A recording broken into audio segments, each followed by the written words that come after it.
say this to you guys? Fatherhood is not dead.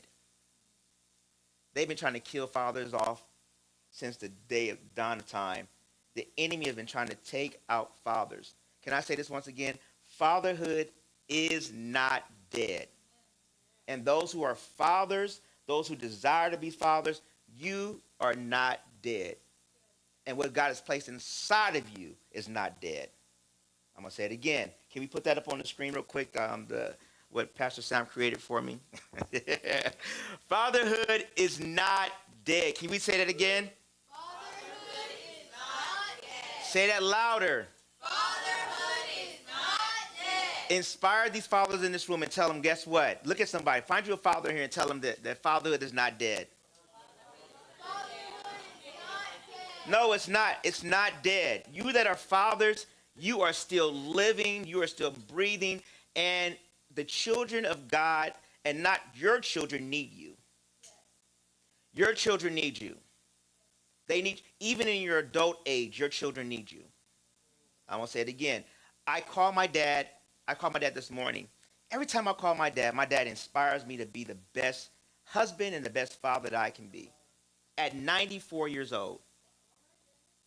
Going to church, he was getting ready for church, and I'm calling and telling him Happy Father's Day, and he beat me to it. Happy Father's Day, son. Tell my grandchildren I said I love them, and he calls my wife number one. And tell number one I said, Dad, you can't listen here. You can't take my wife from me. Like, listen, tell number one. He was a smooth talker back in the day. I ain't gonna tell you. Before my dad got saved, his nickname was Doc, because he was the star football player in Mississippi. Listen, he was a star football player in Mississippi, running back. He was all throughout the papers and everything. I seen it. It was like my dad was an amazing guy. And to this day, my dad is still amazing. Every time I tell him what I'm going to do, he prays for me and he inspires me to do exactly what God has called me to do. And as fathers, we should be doing that for our children.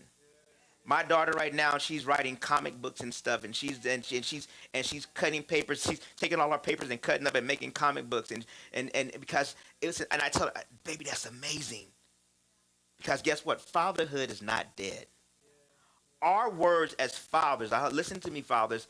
Our words as fathers, and those who aspire to be fathers, your words are life. Your words are going to birth something inside of your children. Your words. Bible says that death and life is in the power of the tongue, right? We speak life into our children before anybody else do. That's why our children shouldn't be so like, oh my God, when other people tell them who they are. Because we've already sowed the seed already. I told my daughter before I even had two other children, I told my daughter Soraya one time, I said, you're a princess. No, you're a queen. I was telling her she was a queen. And one day we went to church, and there was no hurt in what she said, but she told my daughter, oh, you're a princess. And my daughter said, she said, you're a pretty princess. My daughter said, no, I'm not. She said, and she looked at my daughter. She looked at Soraya. Soraya's bold like her dad. No, I'm not. and she said, no, you are. She said, no, I'm not. He said, no, because my daddy calls me a queen. And so the lady had to change up her language and how she's seen my daughter. I hope you guys are catching this as fathers. People have to change up their language, how they see your children, because of what you speak into their lives. And so my daughter now, she only speaks what her father says. Didn't Jesus say that? I only do what my father says do. I only move the way my father says move. We as fathers, we speak life into our children. I see some great fathers in this room today. If no one has never told you that, I'm telling you that you are a great father. And what you've done is a remarkable. And don't even let your circumstances say that you wasn't a good father. We all mess up every now and then. Listen, I've messed up as a father. I've not crossed every T and dotted every I as a father. I've done some things I ain't got no business doing as a father. I had to go and apologize to my children as a father. My kids tell me all the time, I don't like the way you talk to me, Daddy. And then I have to come back and say, Daddy's sorry. We as fathers have to be able to say we're sorry and not defend our wrong. That's great fatherhood.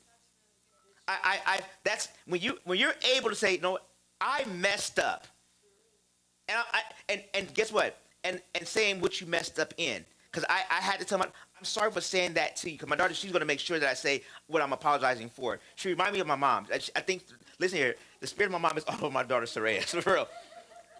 Because she's, so what are you sorry for then, Dad? So then I have to tell her what I'm sorry for.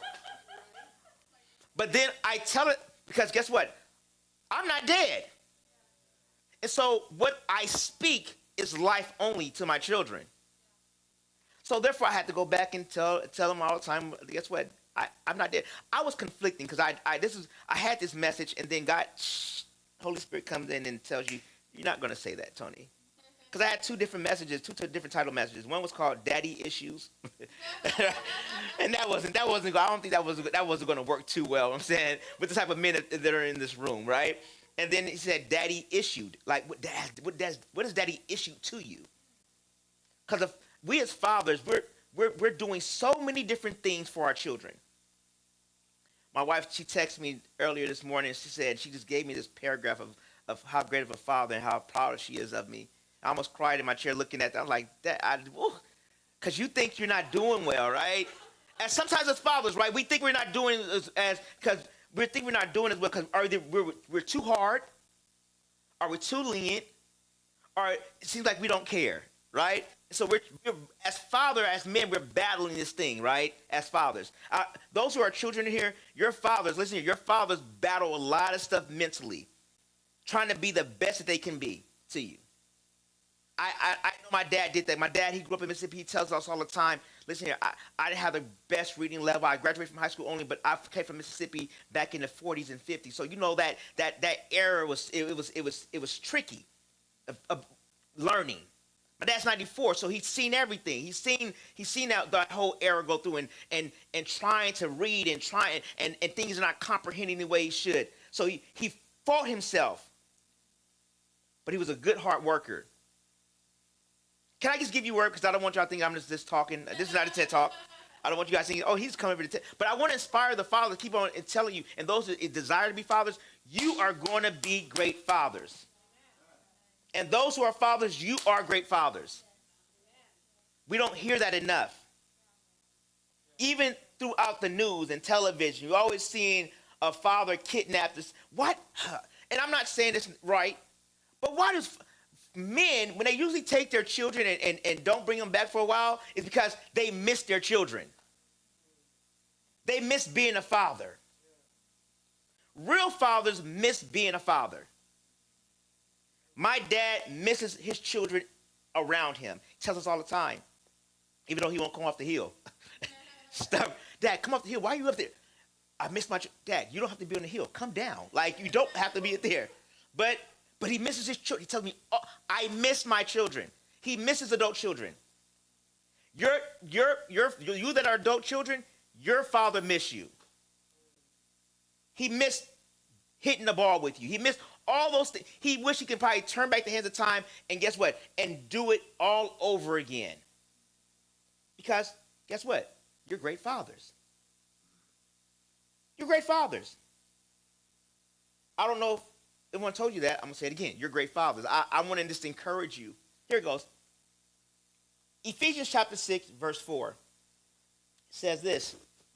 Fathers, do not exasperate your children. Instead, bring them up in the training and instructions of the Lord.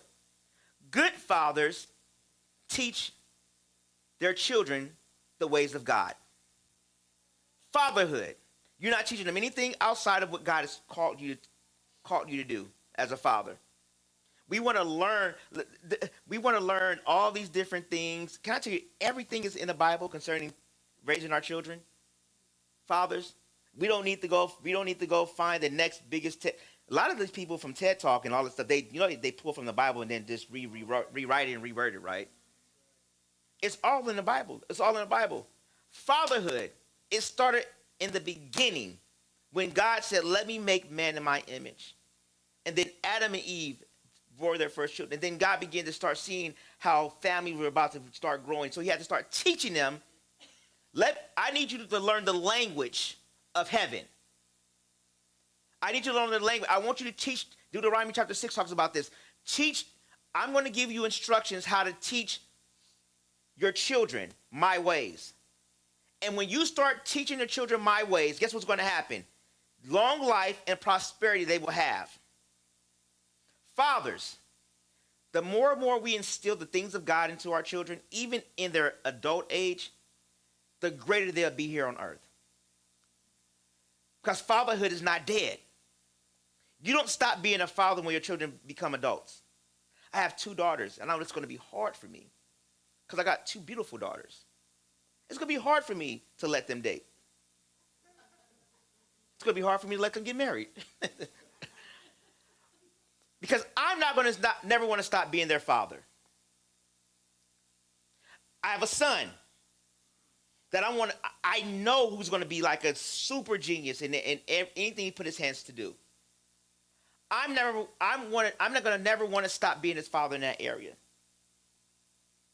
Daddy, growing up before he met his wife, he dated some women. So I can tell you which ones are good and which ones are bad. I can tell you who's going to be part of your purpose in your life and who's going to take from you and strip from you. Because fatherhood is not dead. And a lot of us think that fatherhood stops when our children go off. You know what I've learned? I learned this. In other cultures, children don't even leave their house. Parents don't even allow their children to leave their house until they get married. Only in American culture, we want to kick our children out at 18. That's correct. And I'm like, why are our children struggling? Children are struggling because guess what? We have kicked them out. Not saying this, not saying you guys, but I'm saying, but I see other cultures, they want their children to be so successful to the point they'll let their children stay with them until they get married. And I've seen other cultures where they let the children go and their kids out there struggling, and they tell the children, hey, go fend it for yourself. My dad right now, if we can go live back with my dad right now. With all my kids, he'll let us come live. Because his mentality as a father, he doesn't stop being a father. At 94, my dad does not want to stop being a father. Because fatherhood is not dead. And if the world is telling you that, and those who are adult children, you're saying the world is telling you, hey, your dad is doing too much, then the world is lying to you. The world wants to separate you or separate the things of God and what God established family to be from the beginning. Go read Deuteronomy. He tells them, he says, go teach your children my ways and don't stop teaching them so they can be prosperous and so they can grow. Because listen here, I've seen more matriarchs outliving the patriarchs of the families now. And you can tell when the patriarch is gone or the father is gone. Things will begin to be shaken up. Things begin to be separated. There's no more structure. The rules have changed. The rules start beginning to change now. That's why we got to pray for longevity for men and that are fathers. Pray that your father lives for 100 years old or until Christ comes back. Because guess what? Fathers are needed. Listen, I know this. My wife should have talked about that on Mother's Day, but fathers are needed today. Fathers are needed. You're needed. You're needed. It's funny because I went somewhere yesterday, and the Holy Spirit began to drop something into me because somebody was speaking this message about Nehemiah.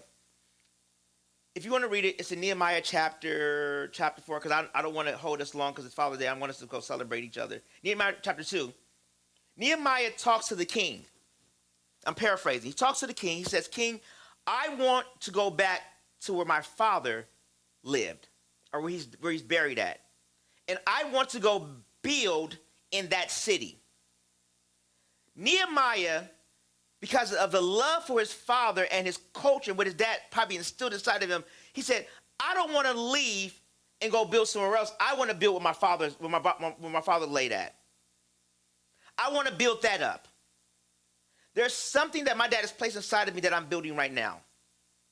Those who are children in here, there's something that your father has placed inside of you. Some of us had good fathers. Some of us had bad fathers. Sometimes we had some fathers that said some good things. We eat that. Somebody always says, take the meat off with the bones. You have to eat up everything, because sometimes our fathers probably said that was not good for us. But there's some things that he probably did say. So Nehemiah goes build back in his city what was ruined. There's some things in our lives, in our culture, or something that happened in our life, right? Guess what? That God is probably telling us to go back and rebuild as fathers. Hey, your dad might have did that right, but I want you to go build it up and make it better. Because fatherhood cannot die. We can't allow fathers to die out. Not just naturally so, but emotionally too as well. My dad, every time I see my dad, even to this day, my dad hugs me and kisses me on the cheek. I've been getting that since I was a kid. The kiss from a father. It's not weird to me. Because my dad, that's how I grew up. My dad would take a shower, and my dad would be in his undies, and I remember as a father, as a son, I'll be in there and want to be like my dad and ask him, can I have a razor? Because he's shaving his face in his whitey tighties. And I'm in there trying to like I'm shaving my face. He'd throw some shaving cream on me. I remember those things. Because fatherhood never dies, and it's not dead. You remember the things, even as a father, that you've done for your children. I'm going to say it again. You're not going to cross every T. You're not going to dot every I, fathers. But guess what? God has put something in your hands. He's giving you the hammer, and he's giving you a sword. The hammer to build your children up, and a sword to protect them. As fathers, God has given us special tools. A hammer and a sword. To build up our children and to defend what we've placed inside of them. It's funny because even God talks about this. He tells the children of Israel, I don't want you connecting with other things or other cultures, right? Because it'll taint or it'll mess up something. Right now, I have my children. Right now, I'm trying my best. I'm like, God, can we put my children in Christian school for now on? Because it's so much stuff is being told in public schools that I don't want. I don't have to keep on fighting off certain things, right? And telling my daughter, no, you can't listen to Taylor Swift. No, we can't listen to this. We definitely ain't listen to Nicki Minaj. Listen, like certain people, I don't want my, because I'm building something and I'm defending at the same time. God has placed inside of my daughter, I want it to be so pure. I want it to be so powerful that to the point where she's not even intrigued about what the word is saying. That's good fatherhood.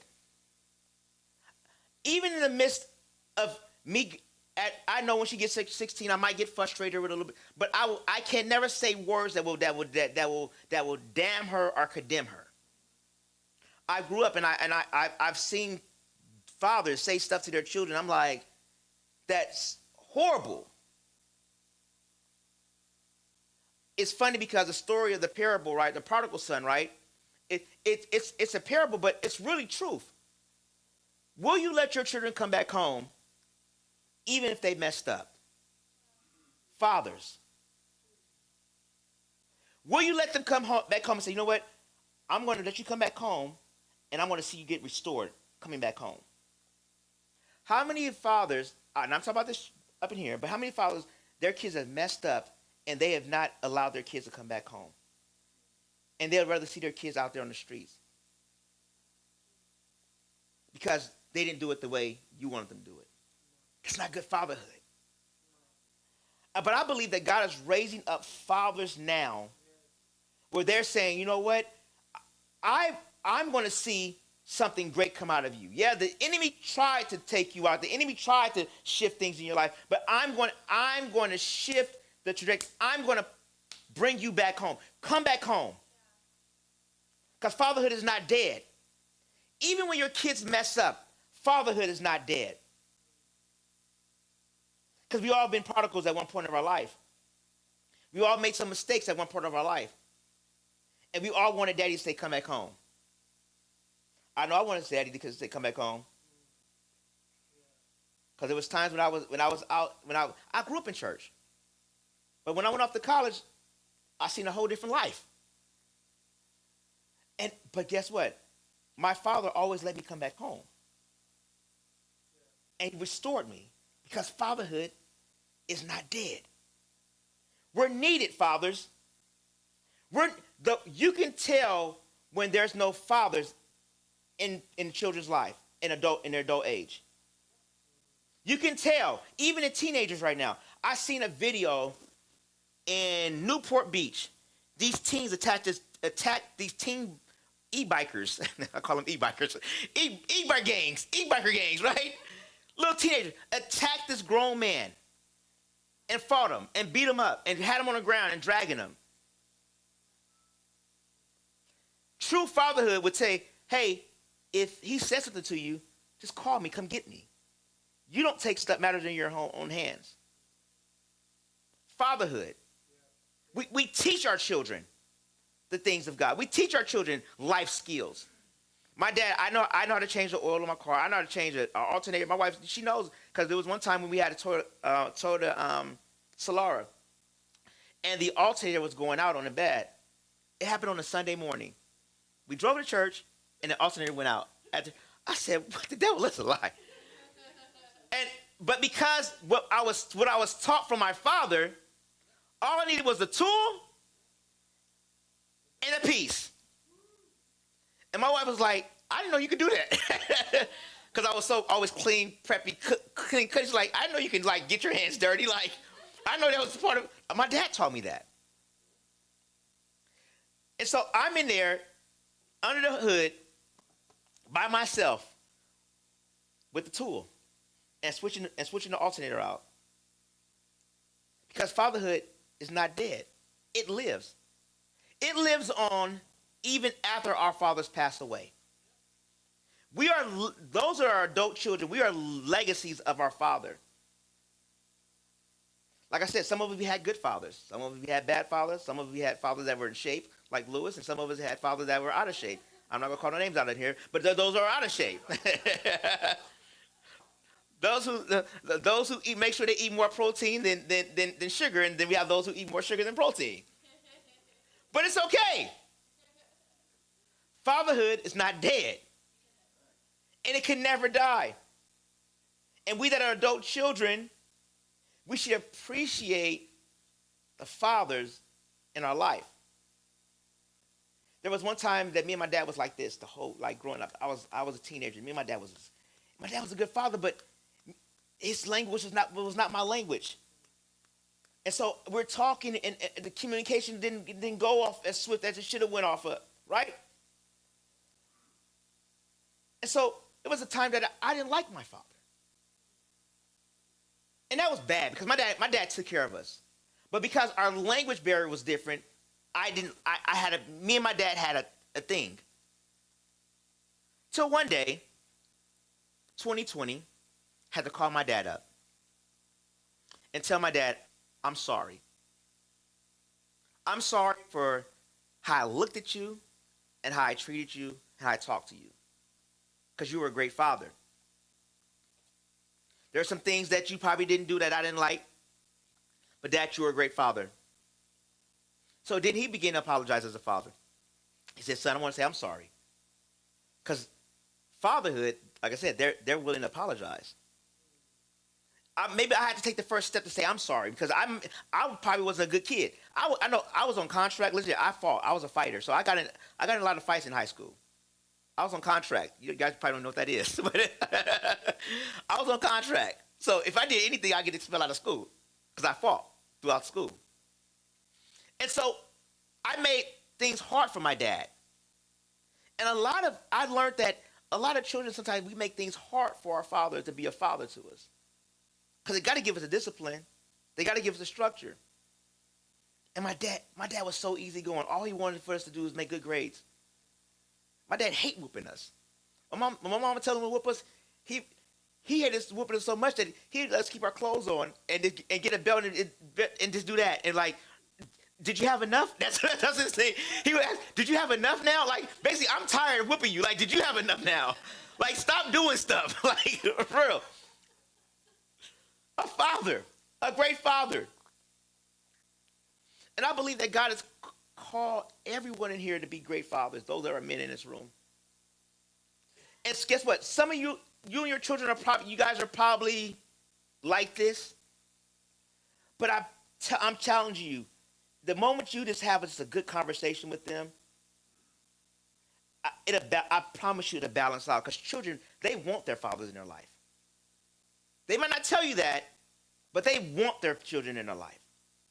I was at this gathering yesterday, and one of the guys that was there, he was a prophet, and he was prophesying. He was giving people word. I shared it with Pastor Sam earlier. He was giving word. I mean, and they were accurate, right? Then Holy Spirit told me to tell him, well, he needs to get his house in order too, Tony. I said, God, why ought to be the one to get that kind of the prophecies out, right? Why, Brenda? I don't want to give the one to give the prophecies out. So after service, I'm sitting and I'm looking at him. We're talking. I said, oh man. I said, man, God told me to give you this word, man. He said, okay. He said, he thinks he's gonna be like, oh man, you about to take over everything, right? So I give him this word. I said, God says that you need to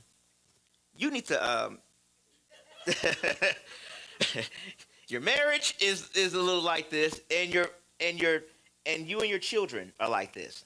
He says, you've been sowing into your ministry so much that you forgot about your family.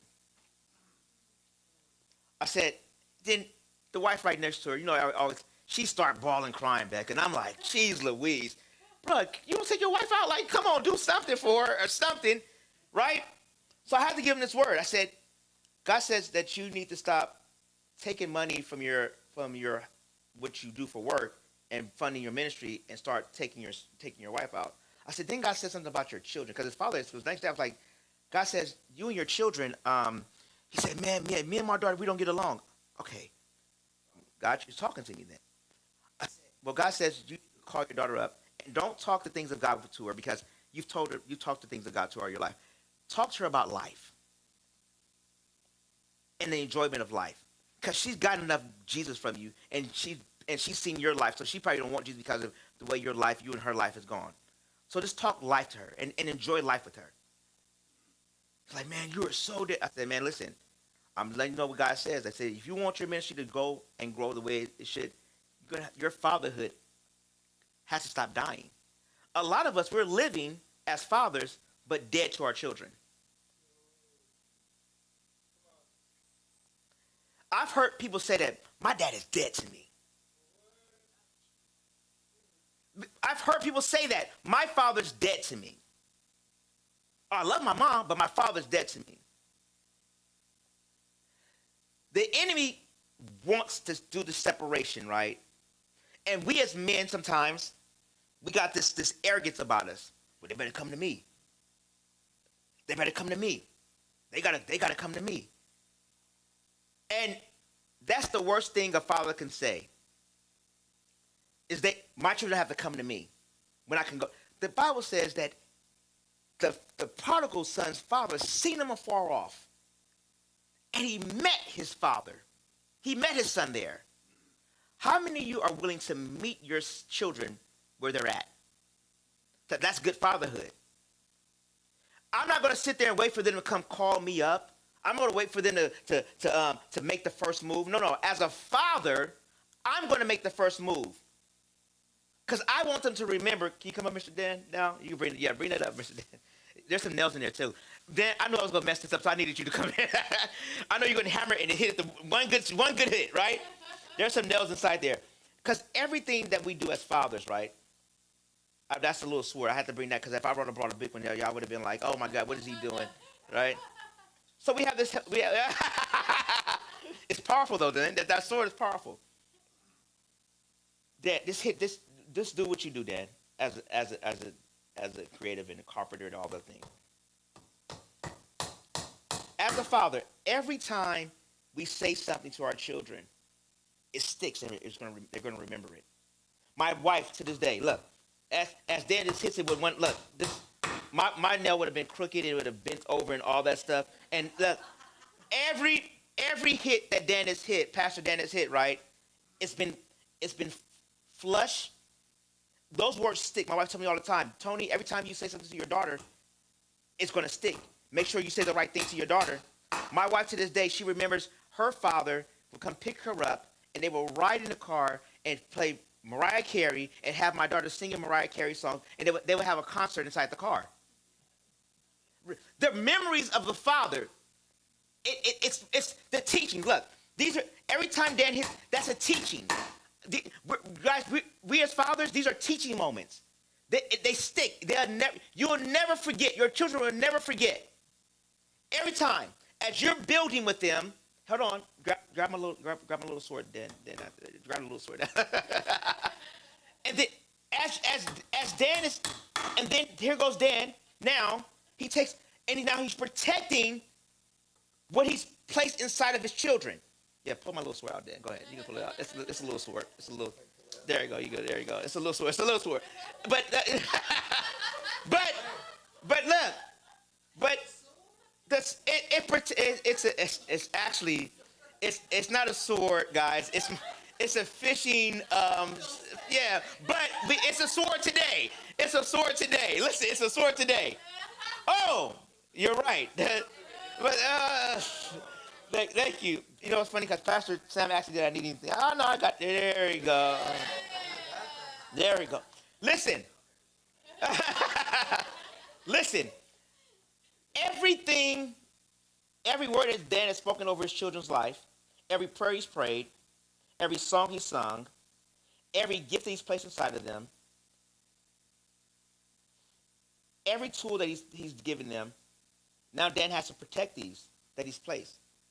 We as fathers, our hammer is what we're building concerning our children, and then the sword is how we protect them. What is the sword? The word of God. We're praying for our children. We're decreeing over our children. We're speaking life into our children. We're protecting them from the world, and we're saying, that friend's not good for you. I had to learn this the hard way. my dad and my dad, because my dad knew, because my dad back in the day, like I told you, he used to be before he got saved, and back in the days, he was doc, and so he knew he dated different girls, so he knew the different girls which were good for him. That's why he calls my wife number one, because he's seen the value in my wife. Fathers see the value in what God has placed inside of you, so therefore they don't want you just connecting and parting with anything. They see the value. So when dad speaks and says, no, leave them alone, they're not good for you, son, or that's not a good friend, they're going to lead you on. How many fathers have probably told your children not to go, and an adult and a kid went anyway, and they end up on the news? Because they forsake the instructions of the father, and they start doing their own thing. And we as fathers, our words carry weight. Our words carry, and those who are going to be fathers, one day, your words are going to carry weight. Even in the womb, if you speak, I promise you the baby will leave. Because every time I was speaking to my wife's womb, that our children, baby, be doing all kind of stuff. She's like, babe, stop talking because the baby's kicking me. It hurts. Stop kicking me in the ribs. Stop. And I'm laughing like, oh, hey. And the baby's kicking on the side. And she's like, babe, no, you stop for real. It doesn't feel good. Stop. And so my kids come out now kicking now. Oh, Valor, today he got me. It's funny because I'm going to tell a story. So today, my son, he was making a joke with my daughter, Soraya. He loves playing jokes on Soraya. Soraya hates it because I start laughing. She doesn't like when I laugh. So Valor comes out the bathroom with her necklace. Thank you, Mr. Dan. Thank you so much. Comes over with her necklace, and it looks like it's wet. And so Valor says, hey, Saraya, here. I got this out the toilet. Here's your necklace. She's like, I don't want that necklace. It's in the toilet. So I started laughing. I'm laughing at, come on, Dan. Listen here. We build and we protect. We build and we protect. So Saraya comes out. She's so mad at this point. Why are you laughing? It's funny because it's funny. Like, he reminded me of myself. I took a picture today. I posted it on Instagram. And Valor, he does this little smirk that I do. And that smirk is like, I did something bad, but I'm cute type of smile. I had to show Candace. I said, Candace, look at this. He does a little smile like I do. That's crazy, right? And so he comes out. And so I'm laughing. And so at this point, Valor's like, okay, Dad, enough laughing. So then Valor hits me. But he hits me in the wrong spot. But my son's heavy-handed. For those who have sons or desire to have a son one day, oh, you know what that means. You know what it feels like. So when he hits me, I'm like, ow, ow. It's not funny, Valor. And he does it, ha, ha, ha. So now I know what Saraya feels like as a father right now, right? And I'm telling Valor, it's not funny. Ha, ha, ha, ha. And he walks off with this, like, strut. But those are memories I remember with my children, right? And he's remembering. And so I'm building this relationship. Because you built, in our fatherhood, as fathers, we build relationships with our children. And they should be pure, great relationships. Some of us, we probably, like I said, we've had bad fathers. Where some of us, we don't even know who our father is. Some of us, our children has probably said, Dad, I don't want nothing to do with you. Can I tell you this? Keep doing it. Keep making that phone call. Because fatherhood is not dead. It's not dead. I don't care. They can curse you out. Let them do it. Listen here, let them do it. Let them do it. Let them call you out your name. Because fatherhood will never die. Even in the Bible says a soft sound turns away wrath. Or soft words turn away wrath. The more and more, listen, we as fathers, I'm learning I have to soften my heart. I got 2 girls, so I got to definitely soften my heart. And Drini, she's speaking for herself now, and she be hitting me now and telling me like, yo, Dad, you're doing too much. Like when I'm screaming and yelling at the kids, she gets mad at me screaming and yelling at her brothers and sisters, and she's like, like stop, like what you chastise them enough, like relax, like can you give them some love now, right? She does. I didn't know how much, because just a transparency moment. Growing up, I said I never wanted kids. I did. I said I don't want kids. I want to live I want to just grow. I want to live my life. And when my wife told me she was pregnant for the first time, I was like, oh my goodness. And those words that I said, they were messing with me, Dan. They were messing with me. Because I said, man, I don't want, because I seen growing up as a child, adolescent. Like I said, I tell my testimony at the time, my mom and dad, grew up in church, but it was a lot of separation. They get back together, leave each other. Get back together, leave each other. Or one was doing more was thriving more than the other and showing their love. So I was like, I don't want that. I don't want that. I was fearful of being a father until Saraya was born. And at one moment when she took her first bath in the hospital, and the nurse couldn't get her to stop crying, and I came over there. And I put my pinky out, and she grabbed my broken pinky for playing football. She grabbed my pinky, and she began to suck my pinky. What are you doing over there? I don't know why. She's probably like, don't let her put your hand in her mouth. I was like, she's fine. And it shifted my whole perspective of being a father. That girl, I took her everywhere. She could sometimes take her somewhere without Candace. She's like, where y'all at? We gone. We out of here. We would go. And that's when my fatherhood began. I began to protect her. I begin to speak life into her. I call her a genius. She'd be like, "Why are you calling me a genius, Dad?" Because you are. Death and life is in the power of the tongue. So I would tell her she's a genius all the time. Sure, you're a genius. I'm telling Valor now, you're a genius. Drini, you're a genius. Because fatherhood is alive. And my words are alive. So I speak life into my children. Even now, like I said, my dad speaks life into me even now to this day, at 94. Still speaking life.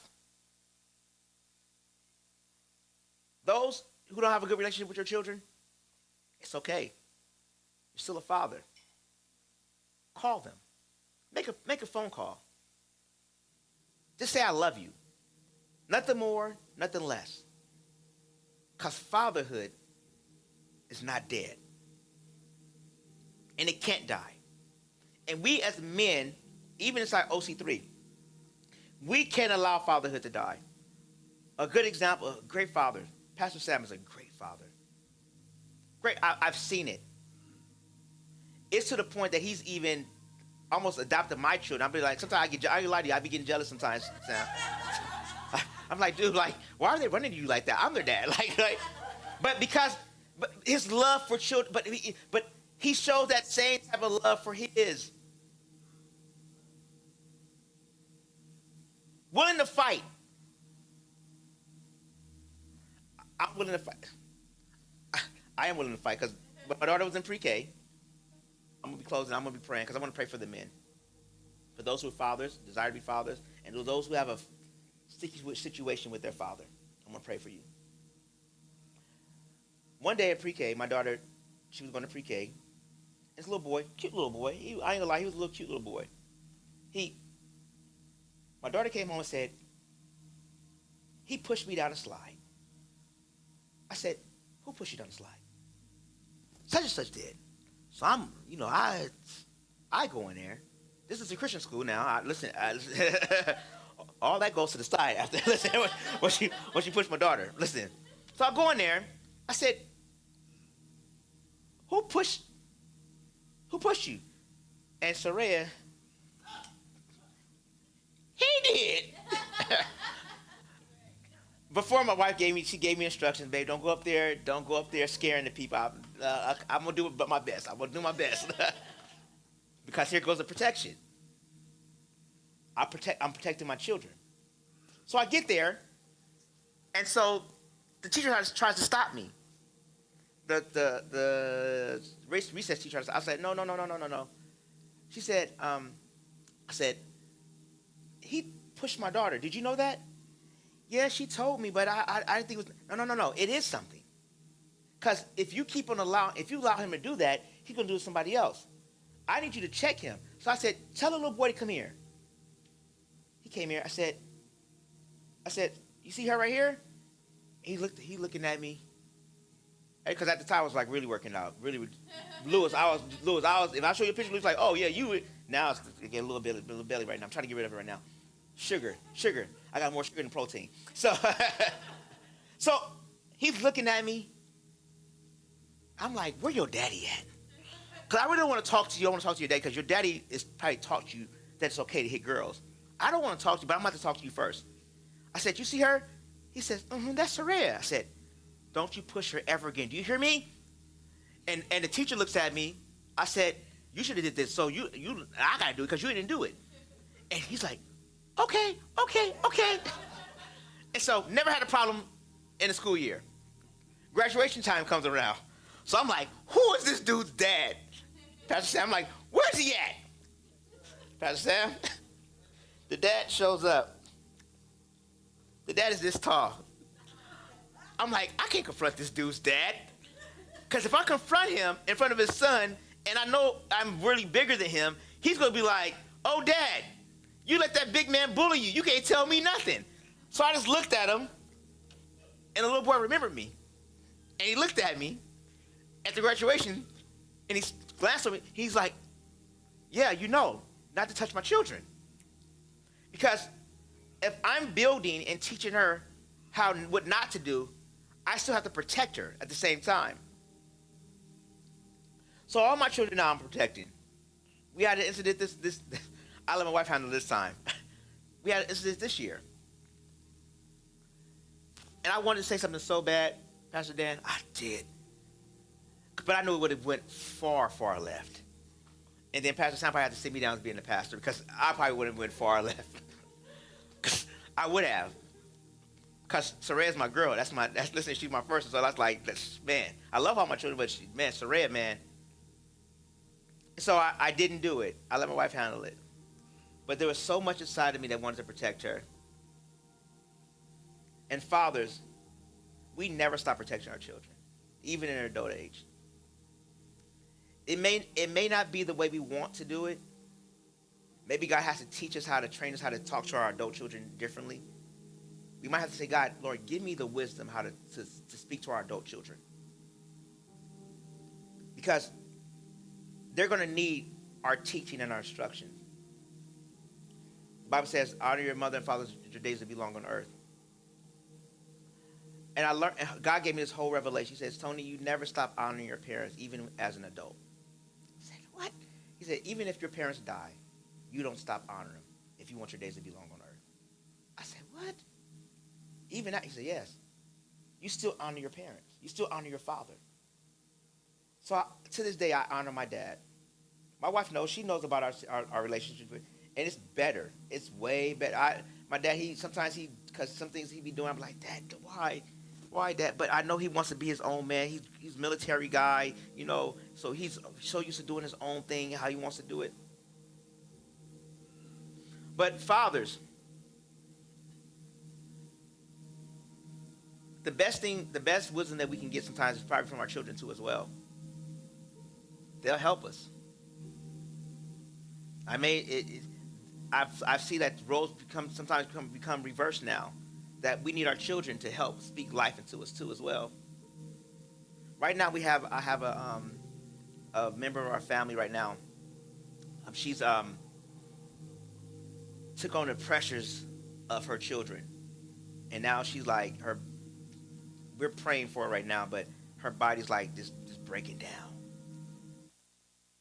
And I'm learning that we have to start listening to our children too sometimes too as well as fathers. Better hearers. Because our children do care about us. We got to be better hearers as fathers. That's good fatherhood too as well. Listening to our children and saying they might have something right what they're saying. They're probably trying to protect us because they care enough about us.